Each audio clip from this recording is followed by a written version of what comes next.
Here's why you haven't seen the last of Agatha Harkness. Now that it's complete, WandaVision is being dissected like so many visions in so many sword labs, and this time by the creators themselves, which is great news for people like us, because WandaVision left us with plenty of burning questions and lingering plot threads that we hope are resolved or addressed in future installments in the Marvel Cinematic Universe. And good news, we broke down said questions in a recent video if you haven't watched it yet.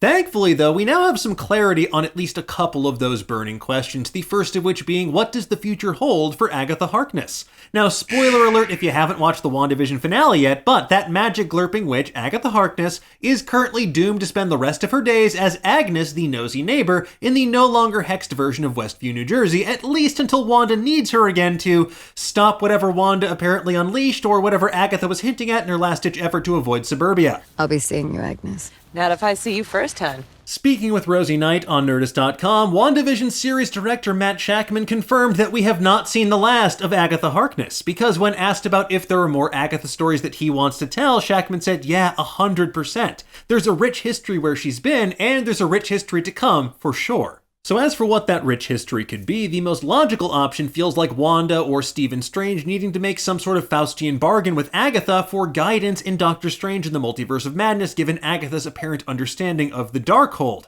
You know, that Book of the Damned that she had in her magical murder basement, which Wanda's now magically reading at the base of Mount Wundagore? Well, maybe Mount Wundagore, because on the subject of where exactly Wanda's cabin is in the post-credit scene, Shakman played coy. Where that is, I wouldn't want to say too much, but it's a place of calm, it's a place of refuge, and clearly she's working two sides of her soul. At the same time, she's finding some modicum of peace, whatever peace can be found even after accepting the loss of vision. It's hard to come back from that, and it's also about figuring out who she is, where she's going, and building towards her future. Currently, we know that future will definitely involve the multiverse, but it's still too early to say how exactly that movie could lay the groundwork for the rest of Phase 4 and beyond, or what could come for Wanda after Doctor Strange 2. However, speaking of the future of the MCU and Agatha Harkness though, another potential angle, especially if she's still trapped in her Agnes identity, could be something straight out of the comics, as the governess of Franklin Richards, the son of Reed Richards and Sue Storm, aka one half of the Fantastic Four. Now, obviously, we don't expect to see Franklin Richards right off the bat in the Fantastic Four's MCU debut, but with the preponderance of superpowered youths joining the Marvel Cinematic Universe, it kind of feels like just a matter of time until characters like Franklin and even Valeria Richards make their big screen debut as well. But as for why Agatha would go from baby threatener to babysitter, well, Shakman doesn't view her as entirely evil in the context of WandaVision as well. This was a story, yes, about grief, but also about transformation and identity. We were setting Wanda on a new path into this Scarlet Witch title. Who is the Scarlet Witch? And we needed another witch to be able to tell her a little bit about that. So Agatha is both a mentor and an antagonist in our show too. And who knows, maybe after seeing Wanda's power firsthand, spending some time trapped in her body in Westview, okie dokie artichokey, she'll long for something more stable and normal than traveling through the ages turning witches into human pouches of Capri Sun. But speaking of Agatha's darker side, we would be remiss in our duties if we didn't take the opportunity to tell you that at least one theory nearly came true, but ultimately wound up on the cutting room floor.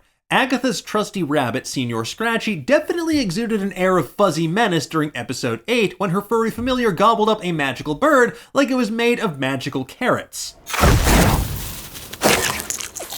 While speaking with Kevin Smith and Mark Bernardin on the Fat Man Beyond podcast, Matt Shakman revealed that there was originally going to be yet another scene in the WandaVision finale involving Monica, Darcy, Billy, Tommy, and Ralph. Ralph. My husband, Ralph. That group was going to sneak into Agatha's magical murder basement so they could steal the Darkhold. However, when they go to take the Book of the Damned, Senior Scratchy was going to jump up, have this American Werewolf in London style transformation, and turn into a giant demon, which Shakman referred to as her familiar, who in the comics is traditionally a black cat named Ebony, which we did see referenced briefly in the animated opening of episode 2. Unfortunately, although they shot the scene and there were plans for a Goonies-style set piece, they weren't able to finish the VFX for the final sequence, and they decided to scrap it because it kind of felt like a major detour in the larger context of the finale. So while it may not have been Mephisto, it turns out that our instincts weren't always quite so fanciful after all. But one thing that never changed though, for WandaVision it was Agatha all along, and for Agatha it was Kathryn Hahn all along, because according to Matt Shakman in our interview, Hahn was always the prototype for Agatha, but they didn't think they could actually get her because Kathryn Hahn is always working because she's a national treasure. Fortunately, while Kathryn Hahn happened to be at Marvel Studios for a general meeting one day, co-president Louis D'Esposito brought her by Matt Shakman's office, where they learned that, shockingly, Kathryn Hahn was actually available for a change, so according to Shakman, like a demon rabbit, we pounced. And thank goodness for that, because without Kathryn Hahn, WandaVision quite simply would not have been the same. Anyway, folks, there you have it, some neat details about how the Sokovian sitcom sausage is actually made, and a look at what might have been. And if you want even more WandaVision behind-the-scenes goodness, make sure you check out Rosie Knight's full Matt Shakman interviews over on Nerdist.com. And if you want even more MCU insight, we've got you covered right here, especially with the impending launch of the Falcon and Bucky show next week. In the meantime, though, tell us, when do you think we'll next see Agatha Harkness? And do you wish they left that deleted Senior Scratchy scene in the finale? Senior Scratchy just loves the stage. Let us know in the comments below, and for the latest and greatest in the world of pop culture, stay tuned to Nerdist.com.